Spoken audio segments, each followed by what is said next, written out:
Hey, hi everyone. Today we're going to look at database indexing in detail. So, what is a database index? So, it is basically a data structure used to improve the speed of retrievals from your database. So, what does it mean? You store data in your DB. It is stored in a disk, hard disk, right? So, instead of reading all the if you want to look up a particular record based on a key, let's say select star from given employee table where employee ID equal to whatever, without any extra data structure, you'll have to read through the whole DB. This is super inefficient. This is where indexes come into picture. So you can compare it. It's very much similar to an index of a book. So, let's say you have a book of 1,000 pages and you want to find a particular keyword. One very inefficient way is to read all the 1,000 pages, or you might have seen the index page of a book, which is just like 3 pages, and and it is sorted. So, if you're trying to look for a particular keyword, let's say cat, you just uh, You just go over the 3 pages, find the word cat, and automatically find the page number where this keyword can be found. Uh, this is exactly what we are going to do with database indexing as well. So we have a separate index that is much smaller than the where each record size is much smaller. If the original record is for let's say 400 bytes, our index record will only be 10 bytes because what we're going to be storing is just the key and the address. That's it. It's a much smaller record. Okay, one more thing what we need to know is how is data stored in a DB? How is there? So fine, the data is stored in disk. This is the structure of a disk. So you have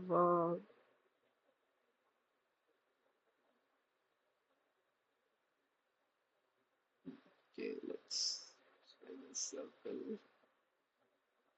Okay, so you have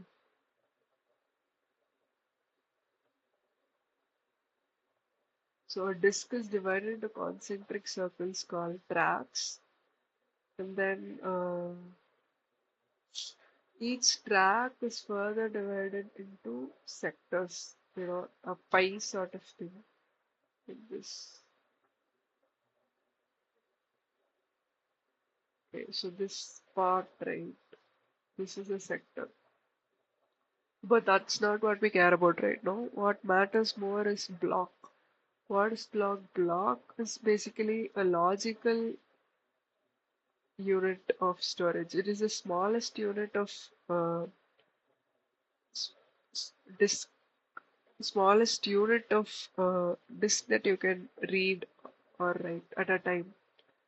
So if you want to read something, you have to read one block. You can't read just one record. If a block has 10 records, you have to, what matters is you have to read the whole block. That's it. So it's a logical unit of storage. And it's usually fixed at around 4 KB, but this varies. It's configurable also. So, and this is our bottleneck operation. That is, block IO is our bottleneck. Usually, for a hard disk, it takes around 1 millisecond to read one block. Okay, so if we are, our main goal should be to reduce the number of blocks to be read. Because that is the bottleneck. If we are reading less number of blocks, then obviously we'll be taking less time. So And this is how indexes are going to help. Okay, so how is an index going to reduce the number of blocks to be read? Because the record size is much smaller, the number of records per block is going to be much higher. So, okay, so if you need 1 million records, if let's say the block size is 4 KB and record size is for 400 bytes, then in one block you can store 4 KB by 400 bytes. That is just 10 records. But with indexing, with the index record, since the index record is just 10 bytes, you can store 400 records. This is just, sorry, just 10 records. Just 400 records. So the total number of blocks, let's say you're creating an index per block. Then, okay, so for the data, number 10 records per block. So the total number of blocks you need is uh, you have 10 power 6, 1 million is your data, and you have 10 records per block. Because so it will be 10 power 5 blocks. So basically 10 power 5 milliseconds to read is too much. So with indexing, if you're creating an index record per block of data, then you'll have 10 power 5 records. And per block, you can store 400 records. So if you do the division, you just need 250 blocks. So it will take 250 milliseconds, which is super efficient compared to 10 power 5 milliseconds. So,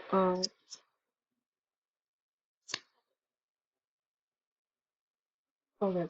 So this is how we've seen a high-level overview of how indexing actually helps speed up the retrieval process by basically reducing the number of blocks to be read. So now let's look at the different types of indexes. Okay.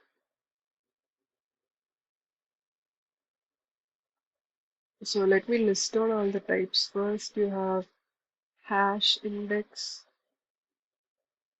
the most simple one. Then you have your LSM, log structured merge tree. So how to do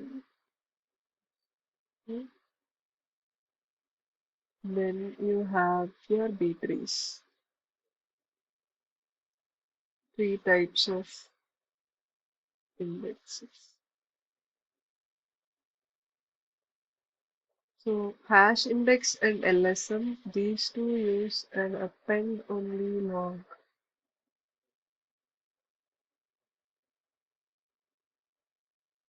while B trees can overwrite disks, okay? Overwrite disk blocks. So let's get started with our hash index. So with hash index, as the name suggests, you have a mm, so first data is written as we saw. You have an append only log, okay, that stores data. Let's consider we have key value data. Okay, so let's say ABC key value log, and then XYZ value is 5, DAM is 3, whatever. We have a lot of data like this. This is stored in your disk as a file, append only log file. Okay, so you have an in-memory hash table. This is in memory in your RAM, and this will just have your key and not the record, but just the address of this in the disk. This will point a pointer to the address. So you'll have all keys in memory. So obviously this poses a constraint that the number of keys you have should fit in memory. The number of keys should fit memory.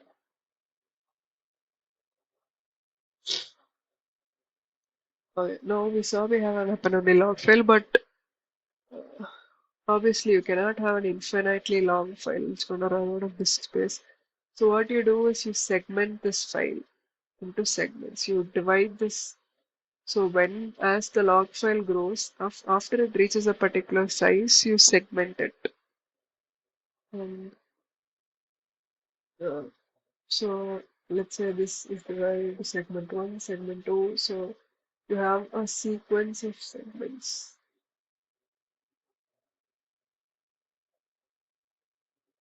As we saw, this is an append-only log file. So you have let's say key is A1 and it is 10. And you then, this is, let's say this is how one of your segment file looks like. Then you have another. So if you want to overwrite the value, you can only append this file. So let's say A1 was updated from 10 to 6. You will still have the old A1 value also. So this is going to cause a lot of extra memory to be used. And you don't need the old values. So this is when you have a process called compaction.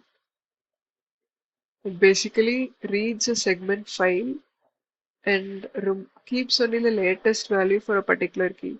So let's say this is the segment file. This will be converted to another small segment file with just the latest values for all the keys.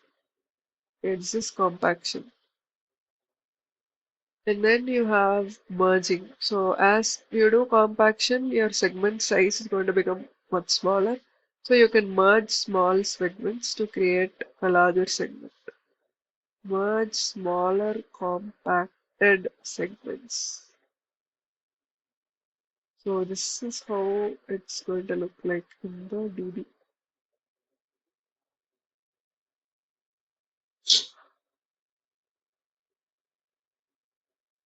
Okay, so you're gonna have a list of segment files, and each segment file is going to have a hash table. Okay, so this is the hash table, and this is the disk file. So segment 1 will have a hash table, segment 2 will have another hash table.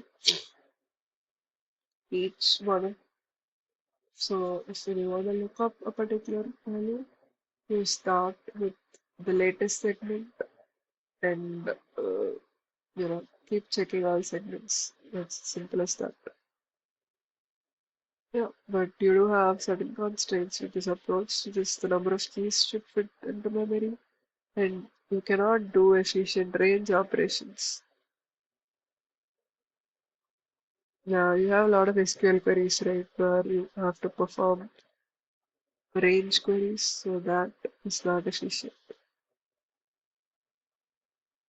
Okay, so let's look at this is our first seems simple approach. This is the hash index. Let's go to the next one, which is our LSM. So this also uses an append-only log file. This also uses segment files, but the one condition is that the segment files should be sorted. That's the condition this poses.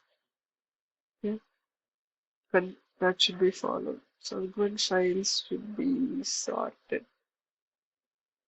by key. So it's we have segment 1, segment 2, segment 3. The values in this should be in sorted order. It cannot be in some random order. Okay. With the previous one, it could be in any order. It doesn't have to be sorted. But with this approach, the segment file should be in sorted order. So the Sorted segment files are called SS tables or sorted string tables.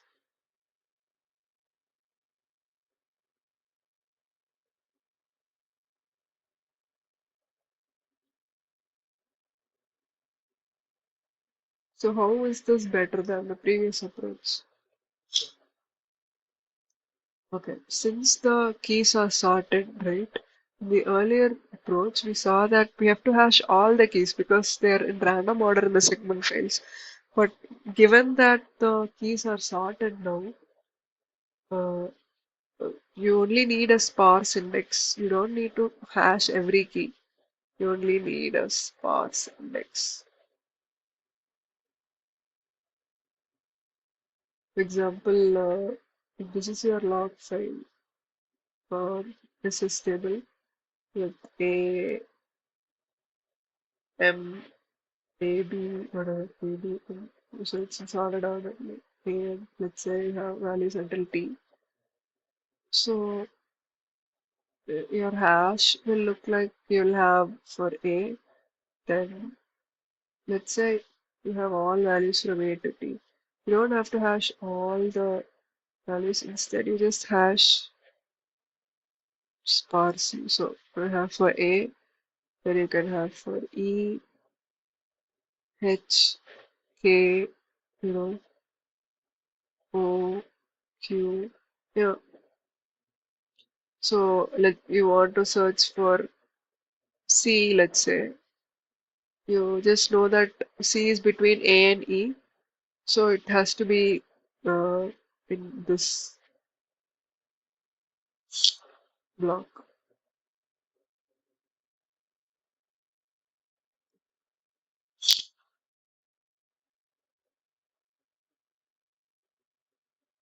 So you only have to read from this address to this address. From A you start until you reach B. Sorry, until you reach C. You won't have to.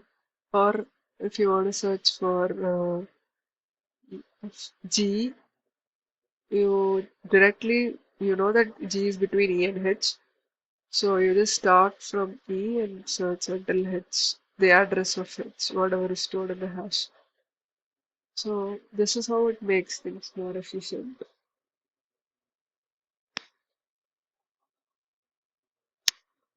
And also, uh, here also compaction and merging, the ones we saw earlier, right? Both of them are again done because you have the same segment files, just that they are sorted. But this makes merging much simpler because they are sorted right. You can just use a merge sort like algorithm to sort the sorted files. So merging is simple. Also, index doesn't have to be key. You had a limitation, right? That key values should be shipped into memory, but you don't have that limitation here because you have a sparse index. Okay. Okay. Now we saw that segment files have to be sorted. How are they going to be sorted? How are you going to ensure that they remain sorted? So this, so let's say you want to insert a data and you have your, how do you ensure that your data remains sorted in the SS table files, segment files? So you use an in-memory data structure in between that ensures that data is sorted. So you have your AVL trees or you have red black BSD, any one of these data structures that ensures that the data is always in sorted order. So whenever you want to insert data, you have this in-memory data structure or tree that is self-balancing. Okay.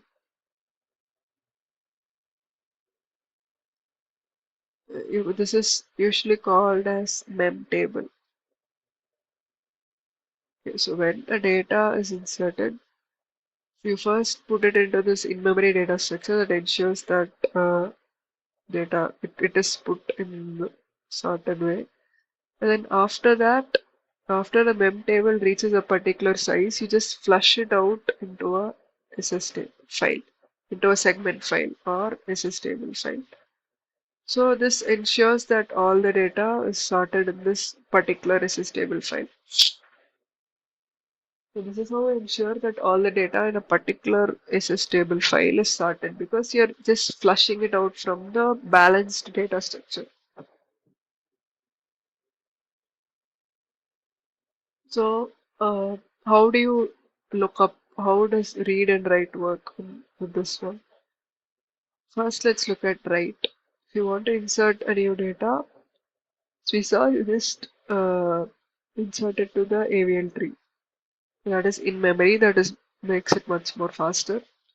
After you insert it to the AVL tree, and then later in the background, automatically whenever the AVL tree or the red black based whatever data structure you're using, the mem table basically reaches the particular size, it's flushed to an SS table. So you will have a list of SS table files.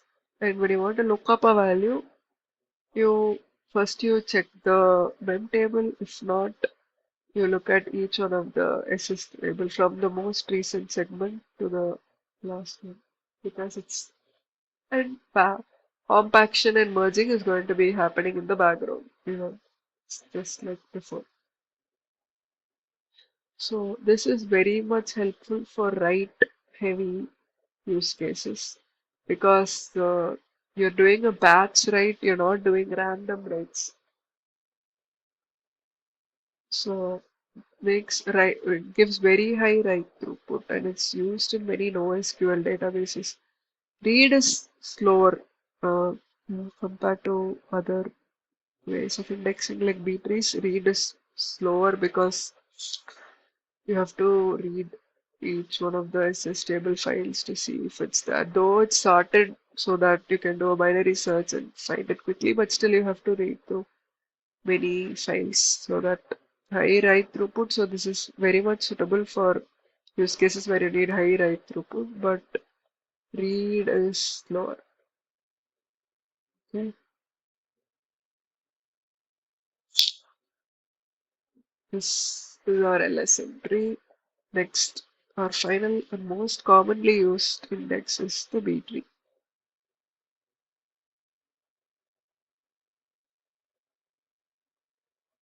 Okay.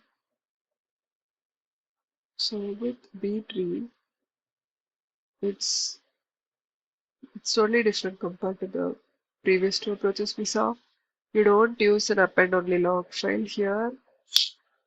The uh,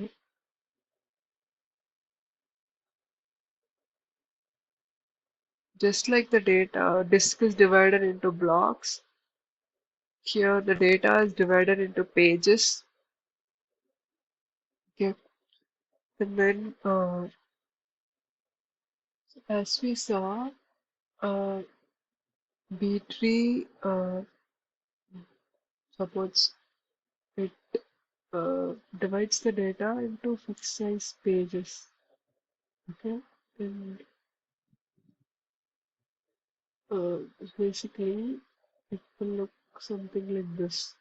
Okay, this is one page. One page will have multiple keys, and each page refers to many other pages. You have pointers like this.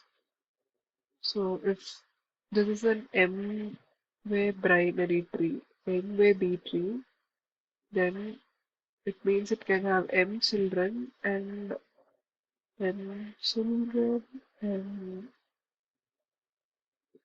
N minus 1 keys.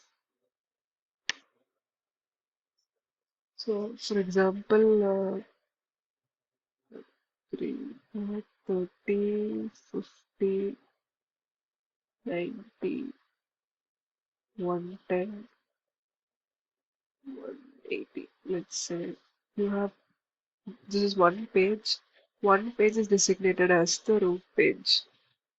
So let's say you want to search for any value. You first retrieve the root page, you get all the keys. These keys are in sorted order, as you can see. You do binary search and find out. Let's say this key you want to search is 100. So you can look at the keys here and you know that 100 is between 90 and 100, 90 and 110. So, so these pointers, right? So the one to the left of 30 will have all keys which are less than 30. Less than or equal to 30. This will be between 30 to 50. This is between 50 to 90 and so on. This will be greater than 80. So based on the keys, you find out which page to go to. So from this, you have to go to the page here. This contains all values between 90 and 100, 110, and again, similarly, you compare it with all the keys and accordingly move to the either you find the value here itself in case you stop or you keep going until you find the value you're looking for. So this is how search works, and it always takes log and time, log and base and time. Do it in logarithmic time. And here insertion, when you insert new data, right, it grows towards the root, not the other way around, not towards the leaf, towards the root. So how does it work? So let's say you have a B tree like this, okay, and you find out that you need to insert data into this particular page. Okay, so if you have enough space in the page, you can directly insert it here. If not, what you do is you have to split the page. Let's say each you can have only max of 4 keys based on the branching factor. So let's say you already have 4 keys and you found out that this is the right position to maintain the sorted order. But this will add a fifth key that violates the order. So what you do is you split this page into 2 pages. So let's say you have 1, 2, 3, 4, 5 as an example.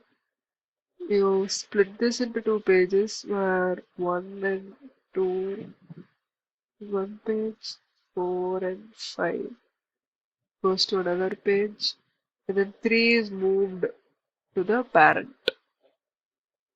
Okay. 3's left will be this, 3's right will be that. Now again, if it's not balanced here also, if everything is full and the 3 becomes the fifth one, again you do the same process. You move the middle value to up. You split the page into 2 pages. So this process keeps continuing until uh, in case everything is full, you'll insert a new level in the root. So you can think of this as multi-level indexing as well. This is our index to an index. This is how B trees work. And one common variant of B trees is B plus trees. So with B plus trees, you don't store data in the internal nodes. You store them only in the leaf nodes. And all the leaf nodes are connected together using like a linked list. So this makes range queries much more efficient. So this is one variant that is very commonly used. So with B trees, read is super fast. Okay, it takes only log and time. But write is not. Uh, it's not as good as LSM. It's very good. Read is much better than LSM, but write is not that good because make sequential writes. LSM, since it's an up and only log, you only make sequential batch writes. But with B trees, you make random writes, right? You for one insert, you'll have to check multiple pages which are in different locations. You need to make random disk writes that is costly. So this is not very optimized for very high write throughput, but read is much faster. So depending upon your use case, you can choose which approach to use. Either choose B-trees or you choose LSM. So yeah, these are the three types of indexing. I hope you all liked knowing how it works under the hood. Thanks for watching. Bye.